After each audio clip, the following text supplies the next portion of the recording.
जी नाज़रीन, अभी यहाँ पे मैं एक विजुअल आर्ट गैलरी है, इस गैलरी में मौजूद हूँ और यहाँ पे हमें पता है कि जो विजुअल आर्ट है, अगरचा ये टर्मिनोलॉजी बड़ी मारूफ थी।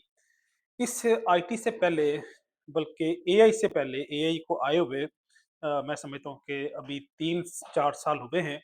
अगरचा ये जो कंसेप्ट है, ये जो आइडियोलॉजी है या फिलॉसफी तो नहीं कह सकते, ये जो कंसेप्ट बहरहाल ये अरसा दराज से मौजूद है। अगर मैं सदियों का लफ्ज़ यूज़ करूँ, तो उसमें भी कोई मुबालगा आराई नहीं होगी क्योंकि ऑटोमेशन का, रोबोटिक्स का जो फ़ील्ड है, जो सब्जेक्ट है, इसकी भी एक हिस्ट्री है और सदियों पुरानी हिस्ट्री है। जो मैं बात करना चाह रहा हूँ कि अभी जहाँ पे मैं टोरंटो में खड़ा हूँ, ये विजुअल आर्ट की गैलरी है। यहाँ पे अगरचा जो डिफरेंट आर्टिस्ट हैं, पेंटर्स हैं, वो अपनी जो सोच है, जो उनका तख़य्युल है, जो उनकी वजदानी कैफ़ियत होती है, जो उनसे आसमानों से जो आइडियाज़ क्रिएट होके जो नज़ूल होते हैं, नज़ूल होता है, अगरचा नज़ूल का वर्ड हम मुक़द्दस किताबों के लिए, अल्हामी बुक्स के लिए यूज़ करते हैं। लेकिन बहरहाल जो शुअरा हैं, जो उलमा हैं, उन पे भी कई सारे ऐसी आइडियोलॉजी का, फ़िलॉसफ़ी का, इल्मी इल्म का या किसी मख़सूस जो मैं समझता हूँ कि इल्म की गुठली की सॉल्यूशन की शकल शक्ल में भी उनको उनके पास कोई आइडिया आता है। तो वो अपने आइडियाज़ को मतलब फॉर्म में एक्सप्रेस करते हैं। बच्चे भी अपने टूटे-फूटे अल्फाज में अपनी बात को एक्सप्लेन करने की कोशिश करते हैं। इसी तरह जो फिलोसोफर्स हैं, वो अपनी फिलोसॉफिकल टर्मिनोलॉजी में अपनी अपनी बात को इलैबोरेट करते हैं। जो पेंटर है, वो अपने अपने ब्रश के साथ वो इस तरह की पेंटिंग डिज़ाइन करते हैं। यहाँ की एक-एक पेंटिंग जो है, इनकी प्राइस 300, 500 कोई इसी तरह 600 डॉलर तक जो डिफरेंट जो आर्टिस्ट हैं उन्होंने यहाँ पे लगाई है। अगर परचेज करना चाहें तो इनको परचेज भी कर सकते हैं। लेकिन हर पेंटिंग की एक इल्मी मंतक के एतबार से या लॉजिकल बैकग्राउंड है। अगर उससे पूछेंगे जो जिसने इसको तख्लीक किया है, जिसने क्रिएट किया है, वो इसकी इसकी बैकग्राउंड भी हमें डिस्क्राइब कर देगा।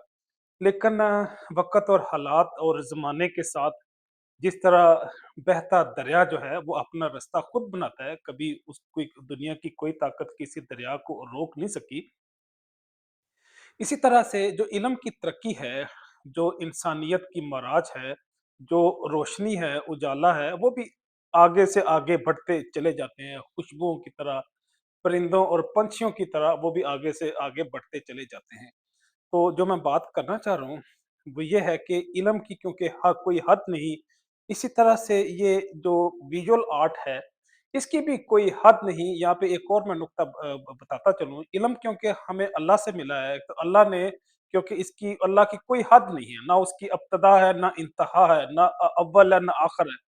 उसका क्योंकि इंसान हम तसव्वुर या उसका वजदान उसकी हम अंडरस्टैंड ही नहीं कर सकते, तो इसीलिए हमें इस मौजू पे बात करने से मना कर दिया गया कि हम इल्मी एतबार से अल्लाह के वजूद को के या उसके तखय्युल को या अल्लाह के पूरा जो सरापा है उसको हम अंडरस्टैंड नहीं कर सकते। तो इसी तरह से जो इल्म है इसकी भी कोई हद नहीं क्योंकि इसकी जो निस्बत हमारे अल्लाह से है।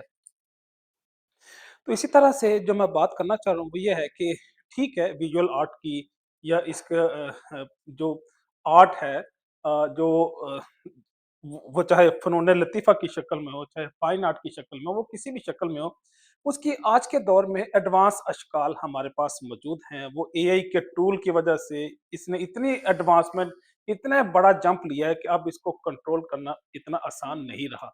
जो बातें हम तसव्वुर करते हैं उनको आप कुछ लम्हों में ही आप विजुअल ग्राफिक्स में कन्वर्ट करके आप लोगों के सामने पेश कर सकते हैं। तो गोया यूं ही इस कनाडा के अंदर टोरंटो में इस आर्ट गैलरी में, विजुअल आर्ट गैलरी में खड़े होके आपके साथ बात शेयर शेयर करने का अ, एक बुनियादी मकसद था। इजाजत चाहूंगा। अल्लाह हाफिज।